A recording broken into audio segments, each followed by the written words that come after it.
भारत में आप सभी का एक बार फिर से स्वागत है। वक्त हो चुका है न्यूज बुलेटिन का। इस बुलेटिन में हम बात करेंगे आगरमालवा की, जहां दर्दनाक सड़क हादसा हुआ जिसमें आमने सामने भिड़ी दो बाइक। साथ ही बात होगी बालाघाट की, जहां 2 किलो मादक पदार्थ गांजा के साथ सरपंच मनोज लिल्हारे गिरफ्तार हुआ। और बताएंगे कैसे सहारनपुर में पीएम की जनसभा के बाद आगामी सोमवार को होने वाली यूपी के सीएम योगी आदित्यनाथ के शाहजहांपुर में आगमन को लेकर भाजपाइयों में बहुत उत्साह देखा जा रहा है। ऐसी तमाम खबरों पर आइए करते हैं विस्तार से चर्चा। खबर आगरमालवा से है। यहाँ आगर उज्जैन रोड ग्राम गुंदी कला फंटे के पास दर्दनाक सड़क हादसा हुआ, जिसमें 2 बाइक की आमने सामने जोरदार टक्कर हुई, जिसकी वजह से मौके पर ही दोनों व्यक्तियों की मौत हो गई, 2 गंभीर रूप से घायल। जानकारी के मुताबिक एक बाइक पर 3 व्यक्ति मौजूद थे। बाइक चालक बाइक से जा रहा था। इस दौरान 2 बाइकों की सामने भिड़ंत हुई।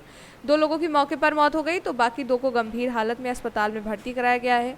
घटना देखकर रुके भीड़ एकत्रित हुई, जिसके बाद तनोड़िया चौकी पुलिस को सूचना दी गई। वहीं पुलिस ने ही घायलों को जिला अस्पताल में पहुंचाया। साथ ही दोनों घायलों का उपचार जारी है। मृतकों के पोस्टमार्टम के लिए पीएम रूप में रखा गया है, लेकिन अब तक मृतकों की शिनाख्त नहीं हो पाई है। बता दें, हादसे में अंकित पिता गजराज भील निवासी पशलाना और विजय निवासी पशलाना घायल हुए हैं। इस दौरान नगर विधायक मधु गहलोत इस मार्ग से निकल रहे थे। हादसा देखा, उन्होंने अपनी गाड़ी रुकवाई और इस घटना से प्रशासन को अवगत कराया। साथ ही इस घटना को लेकर विधायक द्वारा प्रशासन को निर्देश दिए गए कि 2 व्हीलर चालक हेलमेट पहनकर ही 2 व्हीलर चलाएं, अन्यथा चालानी कार्रवाई करें। आगरमालवा से सी न्यूज संवाददाता अर्श अहमद कुरैशी की रिपोर्ट। खबर बालाघाट से है, जहां मादक पदार्थ का व्यापार करने वालों के विरुद्ध ऑपरेशन प्रहार के अंतर्गत गांजा तस्करों के खिलाफ बालाघाट कोतवाली पुलिस ने बड़ी कार्रवाई की।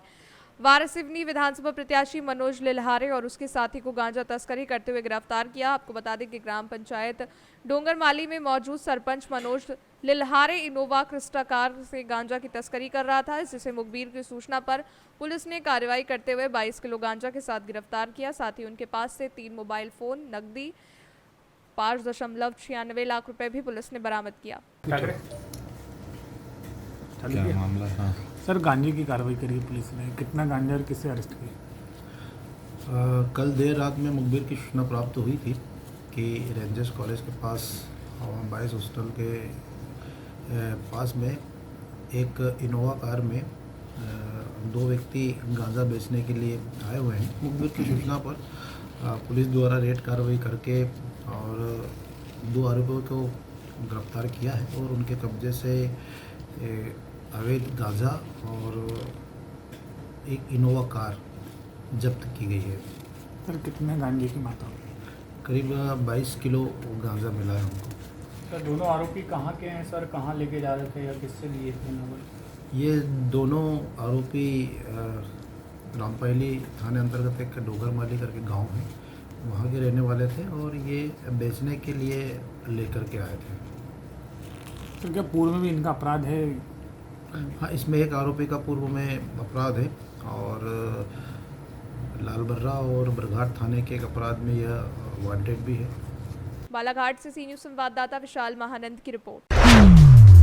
खबर धार से है। यहाँ औद्योगिक क्षेत्र प्रीथमपुर में नगरपालिका क्षेत्र के गली मोहल्लों में बिक रही अवैध तरीके से शराब रहवासियों की शिकायत के बाद पीथमपुर नगरपालिका अध्यक्ष द्वारा आबकारी विभाग को लिखित शिकायत की गई है। जानकारी देते हुए नपा प्रतिनिधि ने बताया कि आज क्षेत्र के अवैध शराब माफिया बेखौफ हैं और एक और शहर के ग्राम धन्नड़ में अवैध रूप से शराब की दुकान संचालित हो रही है। दुकानों से उचित मूल्य से ज्यादा शुल्क देकर शराब बेची जा रही है। साथ ही उन्होंने क्या कुछ कहा है, आइए आपको सुनवाते हैं। बताइए, ये आपके द्वारा अवैध शराब पॉइंटों को लेकर शिकायत की गई है, क्या है पूरा मामला? मैं सुरेश पटेल, नगरपालिका अध्यक्ष प्रतिनिधि कांग्रेस पार्टी से हूँ। मेरे पास आम पब्लिक की रोज़ शिकायत आती है।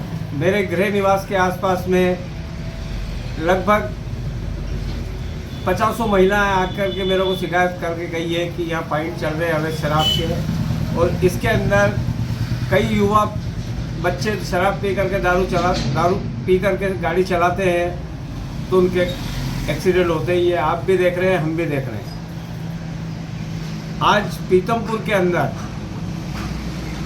लगभग 200 से 300 पॉइंट है जिनकी शिकायत मैंने धार जिला आबकारी अधिकारी को की है 27/4/2024 को।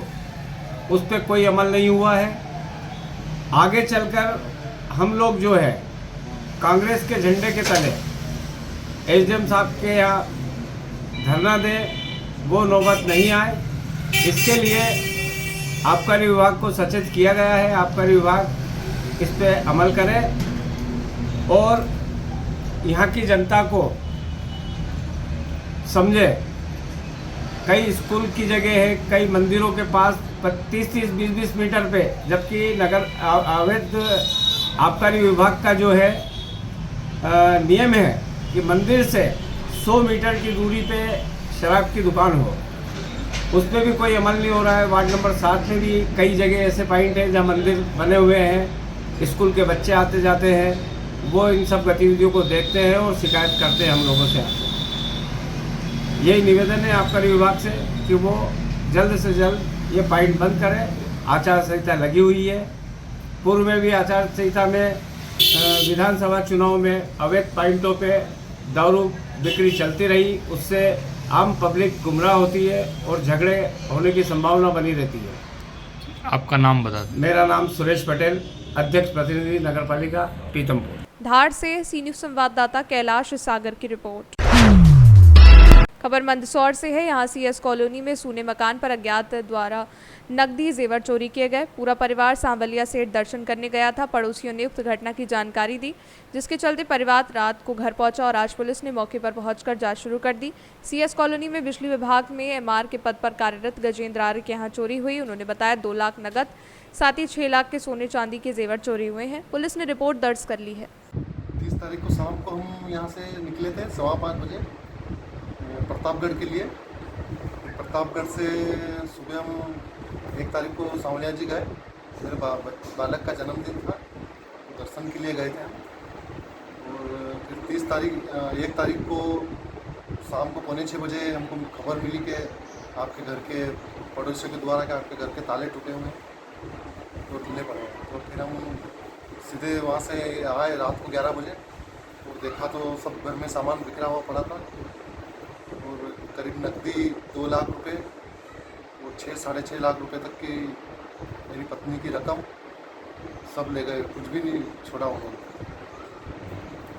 हाँ, रात को वहाँ से आने के बाद हम तुरंत घर पे देखने के बाद थाने में गए थे। हम सब मोहल्ले वाले ने हम सब साथ में गए थे। फिर पुलिस द्वारा आए थे, उन्होंने जांच करी। आज FIR भी दर्ज हुई है। तो रतलाम से टीम भी आई थी जांच करने। गजेंद्र आचार्य, रहवासी यहीं आलो CS कॉलोनी। मेरे पड़ोस में एक देवेंद्र उपाध्याय करके उनका फ़ोन आया था, उनसे बात हुई। मंदसौर से सी न्यूज़ संवाददाता लखन सेन की रिपोर्ट। खबर शाहजहांपुर से है, जहां पीएम की जनसभा के बाद आगामी सोमवार को होने वाले यूपी के सीएम योगी आदित्यनाथ के शाहजहांपुर आगमन को लेकर भाजपाइयों में बहुत उत्साह है।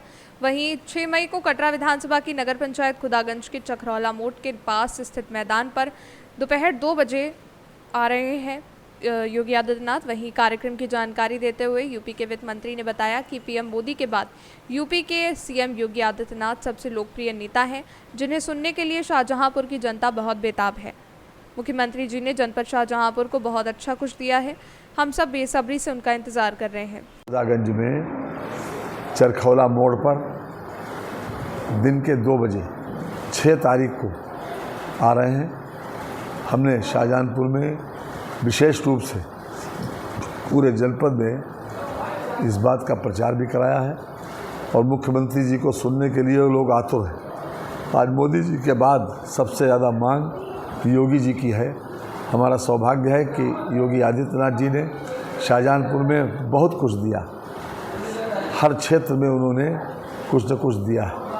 इसलिए मैं ख़ास तौर से उनका स्वागत करने के लिए उत्सुक हूँ और हमारी पूरी पार्टी और शाहजहांपुर की पूरी जनता उनका स्वागत करने के लिए उत्सुक है। हम आज के इस अवसर पर विशेष रूप से सभी लोगों से अनुरोध करते हैं कि दिन के 2 बजे खुदागंज में चरखौला मोड़ पर एक बड़ा मैदान है, वहाँ सभी लोग पधारकर मुख्यमंत्री जी के विचारों को अवश्य सुनें। शाहजहांपुर से सी न्यूज़ संवाददाता शान की रिपोर्ट। बलिया जिलाधिकारी रविंद्र कुमार बलिया अपने ऑफिस में बैठकर जनता की समस्याओं को सुन रहे थे। तभी एक ऐसा शख्स आया कि पूरे माहौल को खुशनुमा बना दिया। जी हाँ, ऐसा फरियादी वह था जिसके पत्रक को पढ़ डीएम भी अपनी हंसी को नहीं रोक पाए। आपको बताते चले कि ये एक जिले का एक ऐसा शख्स है जो हर समय अपने अजब गजब कार्यों से चर्चा का विषय बना रहता है। कभी ऊंट की सवारी से डीएम को पत्रक देना, तो कभी सड़क पर घायल अवस्था में पड़े बेजुबानों को लेकर समाधान दिवस में सभी अधिकारियों के बीच पहुंच जाना और कहना कि साहब जनता को छोड़िए, पहले इस बेजुबान का समाधान करिए। इतना ही नहीं, विधानसभा चुनाव में नॉमिनेशन के लिए गधे की सवारी कर पहुंचना एवं पिछले लोकसभा चुनाव में हाथी ऊंट लेकर नॉमिनेशन करने पहुंचने के साथ अयोध्या में भगवान श्री राम मंदिर निर्माण के लिए ईंट, बालू और सीमेंट का दान जिलाधिकारी बलिया के माध्यम से कर चुके हैं। जग जाहिर है लोकसभा चुनाव चल रहा है और हम बात कर रहे हैं बलिया के पटखौली निवासी नवीन कुमार राय की, जो अपने आप को अनपढ़ गवार किसान बताते हैं। सर पर भूसा और हाथ में अनाज लेकर डीएम को ही बेचने चल दिए। नवीन कुमार राय उर्फ चुन्ना राय, ग्राम सभा पटखौली मुचल के समरतपाड़, थाना सुखपुरा, जिला बलिया, पोस्ट देवकली। क्या करते हैं? मैं किसान आदमी हूँ, अनपढ़ गंवार किसान हूँ, पढ़े लिखे नहीं हूँ। किसानी का कार्य करता हूँ, आवारा गौ वंशजों की सेवा करता हूँ। अभी आप कहाँ आए हैं और किसको किसको पत्रक दिए हैं? कैसा पत्रक?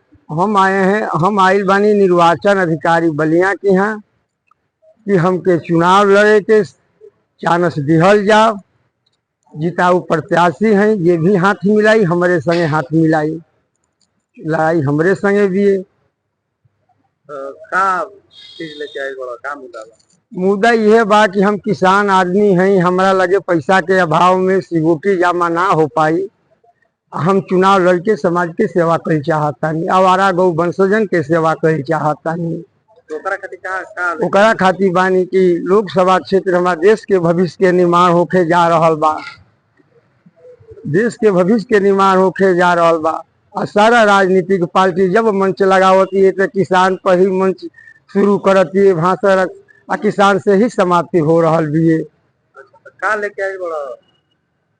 पैसा के अभाव में सिक्योरिटी जमा ना हो पाई, ऐसे हम थोड़े अन्न लेके आइल बनी देखावे खातिर निर्वाचन अधिकारी के कि है अन्न हमारा लगे बा, है भूसा बा, एकरा के हमके परमिशन दिहल जाओ कि 7 तारीख के हम नामांकन पत्र खरीदी। 8 तारीख के 8/5/2024 के हमारा नामांकन दाखिल होखो, ट्रैक्टर से भूसा आ जाओ, गधा पर लाद के अन्न आ जाओ, श्री अन्न आ जाओ। अन्न दे के चुनाव लड़ल जाता। हाँ, हमारा लगे पैसा नहीं थे कि हम सिक्योरिटी जमा कर पाई। भाई समाज की सेवा करे के लालसा जागल दिए। निर्वाचन कार्यालय गई है, एडीएम साहब की यहाँ दियाइल है, प्रशासनिक अधिकारी की यहाँ दियाइल है। चले निर्वाचन अधिकारी एडीएम साहब से मिल के या निर्वाचन कार्यालय से आवती तो देखता है जिला निर्वाचन अधिकारी चैम्बर में बैठल बा, तो होता कि बुझाइल कि तनी उन्हों से मिल के अपना बात के रखल जाओ, निवेदन कल जाओ कि हमके परमिशन दे दिहल जाओ। और अधिकारी का कहल? अधिकारी या निर्वाचन कार्यालय पर कहल हलो कि जिला निर्वाचन अधिकारी के बात रखल जाये। प्रशासनिक अधिकारी भी कहले कि आपके आवेदन पहुंचा दिहल जाये। बलिया से सी न्यूज संवाददाता राजू गुप्ता की रिपोर्ट। रावेर लोकसभा क्षेत्र में 13 मई को होने वाले चुनाव के लिए उम्मीदवारों का प्रचार दौरा जारी है। रावेर लोकसभा क्षेत्र से महायुति बीजेपी उम्मीदवार रक्षा खड़से का प्रचार दौरा 3 मई को मलकापुर विधानसभा क्षेत्र में आयोजित किया गया। मलकापुर में प्रचार यात्रा में उनके साथ बीजेपी और मित्रा पार्टी के कई बड़े नेता और हजारों कार्यकर्ता और नागरिक शामिल हुए। इस दौरान वह शहर में घूमते हुए जगह जगह रुके और लोगों से मिले। बऱ्याचशा जे मोठे गावं आहेत त्यांना भेटी दिल्या, काही शहराचा भाग आज आम्ही केला। अतिशय चांगला प्रतिसाद आहे, लोकांमध्ये उत्साह आहे की परत तिसऱ्यांदा आदरणीय मोदी साहेबांकडे या देशाचं नेतृत्व द्यावं, यासाठी लोकांमध्ये खूप मोठा उत्साह आहे। आणि त्याच्यामुळे मला पूर्ण विश्वास आहे की ज्या पद्धतीने 2014 असेल, 2019 असेल, त्यावेळेस जसं लोकांनी विक्रमी मतांनी मला इथून निवडून दिलं होतं, तशाच पद्धतीने यावेळेस सुद्धा निवडून देतील। निवडणूक देशाच्या अस्तित्वाची आहे, देशाच्या विकासाची आहे आणि आपण बघतो आहे की आपला देश हा एक हिंदू राष्ट्र म्हणून सगळीकडे ओळखला जातो आणि आपल्या सगळ्या देशातल्या जनतेला त्याचा अभिमान आहे की हिंदू राष्ट्र म्हणून त्याची निर्मिती इतर देशाच्या पुढे जाऊन आपल्या भारत देशाची झाली पाहिजे। बुल्डाना से सी न्यूज संवाददाता संदीप सावजी की रिपोर्ट। कैमूर जिले के रामपुर प्रखंड अंतर्गत प्रखंड विकास पदाधिकारी दृष्टि पाठक के कुशल नेतृत्व में 100% मतदान कराने को लेकर प्रखंड क्षेत्र के निःशक्त जनों के साथ मतदाता जागरूकता रैली निकाली गई, जो प्रखंड मुख्यालय से प्रारंभ होकर बेलाव बाजार में भिन्न भिन्न नारों के माध्यम से 1 जून 2024 को होने वाले मतदान में भाग लेने की अपील की। मौके पर बीपीएम जीविका अनिल कुमार चौबे, आवास पर्यवेक्षक नितिन कुमार, प्रखंड समन्वयक रवि प्रकाश, प्रखंड आपूर्ति पदाधिकारी तेजस्विनी आनंद आदि लोग शामिल रहे। हाँ जी, आपका शुभ नाम? मेरा नसमी पासवान नाम है। नसमी पासवान, आप तो दिव्यांग हैं, चलने फिरने में असमर्थ हैं, ट्राईसाइकिल लेकर के इस कड़ाके की धूप पे प्रखंड मुख्यालय पर पहुंचे हैं, आप क्या कहना चाहेंगे? हम यही कहना चाहेंगे कि जो लोकसभा का जो चुनाव है उसमें विकलांग और जो भी आदमी है अपना मत जो है उचित समझ करके दें और दिलवाएं।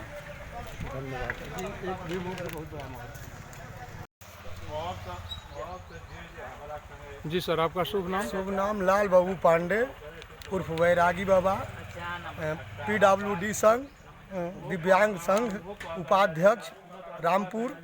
आज हम लोग को प्रखंड पदाधिकारी महोदय के द्वारा दिव्यांग जागरूक ये जो लोकसभा आम सभा का जो चुनाव है उसमें जागरूक करने के लिए, वोटरों के लिए, उनको बताने के लिए कि हमारे जो भी दिव्यांग हैं उनके लिए बूथ पर हर चीज़ का व्यवस्था दिया गया है। जैसे आने जाने में असमर्थ है उनके लिए व्हील चेयर के भी मतलब व्यवस्था रखा गया है, शौचालय, सहायक दल, मतलब हर चीज़ की व्यवस्था दिया गया। एक भी यदि हमारे 80% भी विकलांग है उनका भी मत हर हालत में गुजरना चाहिए।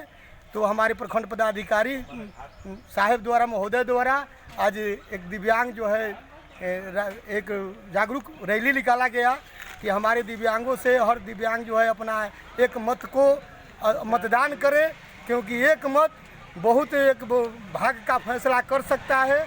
इस विधानसभा में एक दिव्यांग का मत लोकसभा सॉरी कोई बात नहीं, लोकसभा में एक भी मत जो है दुनिया को किसी किस्मत बना सकता है और किसी का किस्मत जो है हरा सकता है। तो हम हर दिव्यांग भाइयों से पूर्ण रूप से अनुरोध करते हैं कि अपना एक भी मत अपना जो है वहाँ दें और बहुमत से जो बात हो अपना दिव्यांग साबित हो। जी, आपका क्या नाम हुआ? एक मिनट।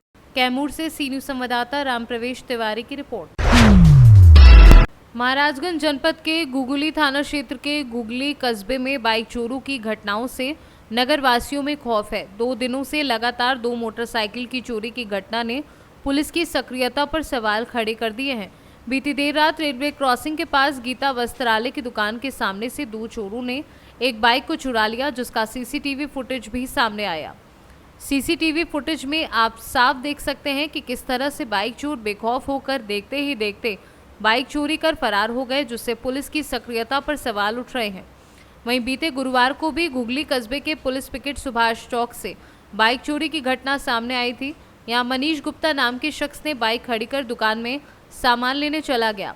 वापस लौटा तो बाइक गायब देख उसके होश उड़ गए। 2 दिनों में गुगली कस्बे से 2 बाइक चोरी होने की घटना के बाद लोगों में खौफ पैदा हो गया है। वहीं अब गुगली पुलिस जांच पड़ताल में जुटी हुई है। महाराजगंज से सी न्यूज़ संवाददाता अंगद शर्मा की रिपोर्ट। राजेंद्र बहादुर सिंह निजी आवास पर बनी 13 मील में चल रही 7 दिवसीय श्रीमद् भागवत कथा के 5वें दिन अयोध्या धाम से आए कथावाचक स्वामी हरि नारायणचार्य महाराज ने श्री कृष्णा ने रुक्मणी का प्रसंग सुनाया। कहा कि भगवान श्री कृष्णा के साथ हमेशा राधा का नाम आता है। उन्होंने बताया कि भगवान श्री कृष्णा ने अपनी लीलाओं में ये दिखाया भी था कि श्री राधा और वह 2 नहीं बल्कि एक हैं। राधा के बाद भगवान श्री कृष्णा श्रीदेवी रुक्मणी हुई है। दोनों के बीच प्रेम कैसे हुआ, इसकी बड़ी अनोखी कहानी है। इसकी कहानी से प्रेम की नई परंपरा की शुरुआत भी हुई। देवी रुक्मणी विदर्भ के राजा भीष्म की पुत्री थी। रुक्मणी अपने बुद्धिमता, सौंदर्य और न्यायप्रिय व्यवहार के लिए प्रसिद्ध थी। रुक्मणी का पूरा बचपन श्री कृष्णा के साहस और वीरता की कहानियां सुनते हुए बीता था। जब विवाह की उम्र हुई तो इनके लिए कई रिश्ते आए, लेकिन उन्होंने सभी को मना कर दिया। उनके विवाह को लेकर माता पिता और भाई चिंतित थे। बता दें कि रुक्मणी का श्री कृष्णा से विवाह हुआ। कथा का रसपान करने को बड़ी संख्या में श्रोता पहुंचे। कथा में प्रमुख रूप से पूर्व प्रधान रुद्र प्रताप सिंह उर्फ बबलू अजीत प्रताप सिंह, धर्मेंद्र प्रताप सिंह, रामनारायण सिंह, कुंवर सिंह, सुरेंद्र सिंह, ज्ञानचंद सिंह, स्वतंत्र सिंह, राकेश सिंह, गुड्डू सिंह, राजेश, अरुण, मोनू, शाहिद तमाम लोग मौजूद रहे। प्रतापगढ़ से सी न्यूज़ संवाददाता रोहित जायसवाल की रिपोर्ट। फिलहाल न्यूज बुलेटिन में बस इतना ही। देश दुनिया की तमाम खबरों की जानकारी के लिए बने रहिए सी न्यूज़ भारत के साथ। हर खबर आपके साथ, आपके हाथ।